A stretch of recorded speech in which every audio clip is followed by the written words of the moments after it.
Bonjour à tous, aujourd'hui nous allons appréhender un outil de l'organisation qui est la gestion des importances et des urgences. C'est un outil qui s'appelle la matrice d'Eisenhower et qui nous permet d'identifier par quoi il faut commencer lorsqu'on a plein de choses à faire devant nous et qu'on ne sait vraiment pas par quoi il faut commencer. Alors, je vous invite à regarder ce paperboard où vous avez 4 cases. Lorsque les lettres sont en minuscules, cela veut dire peu, et lorsque les lettres sont en majuscules, ça signifie très. I pour important et U pour urgent. Ici, nous avons listé un ensemble de tâches à effectuer qui sont peu importantes et peu urgentes. Ici, un autre bloc, un ensemble de tâches très importantes et très urgentes. Troisième bloc de tâches peu importantes et très urgentes. Et ici, le dernier, très importante et peu urgente. Et l'exercice que je vous demande de faire, c'est de vous poser et de réfléchir en vous disant, tiens, par quoi est-ce que je commencerai sur la base de ces critères, importance, urgence, peu et très, par quoi est-ce que je commencerai à traiter, ensuite qu'est-ce que j'enchaînerai, qu'est-ce que je finirai, et ensuite par quoi j'achèverai. L'idée serait que vous réécriviez ceci sur une feuille, là, chez vous, et que vous indiquiez 1 dans la case par laquelle vous commenceriez, 2 dans la suivante, 3, etc. Ok ? À vous de jouer. Je vous laisse faire cet exercice, on se retrouve dès que vous l'avez terminé. Alors, nous voici de retour pour débriefer justement de cet exercice. La proposition qui est la mienne est la suivante. On va commencer d'abord par traiter les tâches qui sont très importantes et très urgentes. Ça peut sembler du bon sens que de se dire si une tâche est très importante et très urgente, très importante dans le sens elle a une haute valeur stratégique et une importance certaine par rapport à mon activité, il faut que je la privilégie, d'autant plus qu'elle est très urgente, qu'il y a une deadline qui est très près de moi. Ensuite, tout est dans est-ce qu'on va enchaîner avec celle-ci ou celle-ci. Et de fait, la bonne pratique en matière de gestion du temps, c'est de traiter en numéro 2 ce bloc de tâches-là. Autrement dit, on va privilégier le bloc de tâches qui est très important, qui présente une haute valeur par rapport à l'ensemble de ce qui est attendu de nous, quand bien même il y ait peu d'urgence et aucun délai qui nous amène rapidement à effectuer celle-ci.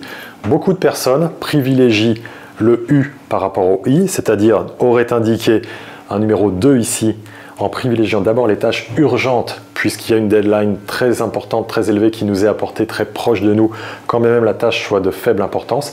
Et la bonne pratique est d'essayer de résister et de lutter contre l'urgence qui nous est amenée par l'ensemble de nos interlocuteurs. Ne vous êtes-vous jamais dit, à chaque fois qu'on me demande quelque chose, c'est toujours pour hier, c'est toujours urgent. C'est souvent le cas. Et l'idée est justement de confronter les demandes, notamment urgentes, de la part des tiers qui viennent vous solliciter et d'essayer de les comparer avec notre propre degré d'urgence dans ce qui est l'ensemble du périmètre que l'on s'est attribué. On enchaînera donc ensuite ici en numéro 3 avec l'ensemble des tâches qui sont très urgentes de fait et peu importantes. Et que ferons-nous de celles-ci ? Naturellement, vous pensez que je vais écrire 4 ici, alors qu'en fait, pas du tout. Ces tâches-là, il s'agit d'absolument pas les effectuer. On a tous beaucoup de choses à faire, beaucoup de choses à gérer, à organiser dans notre vie. Qui, parmi nous, peut se permettre le luxe de gérer des tâches qui sont peu importantes et peu urgentes? Et l'idée est de se dire, non, je n'effectuerai pas ces tâches-là. Alors évidemment, notre éducation peut nous amener à nous dire, ouais, mais je peux quand même pas dire non. Et justement, si.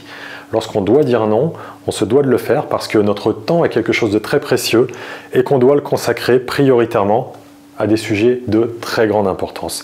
Et puis surtout, pas d'inquiétude, je ne fais pas cette tâche-là, je la laisse en l'état et peut-être qu'à un moment donné, elle va ressurgir, peut-être qu'à un moment donné, elle va arriver immédiatement ici, ce qui veut dire que ça sera le moment pour gérer cette tâche, et pourquoi pas d'ailleurs, à un moment donné, devenir, parce que les orientations ont changé, les timings ont changé, très importante et très urgente. Ça veut dire en tous les cas que j'avais raison de ne pas la traiter au moment où je souhaitais le faire, lorsqu'elle se trouvait dans cette case, et que c'est au moment de cette nouvelle apparition qu'on doit la traiter.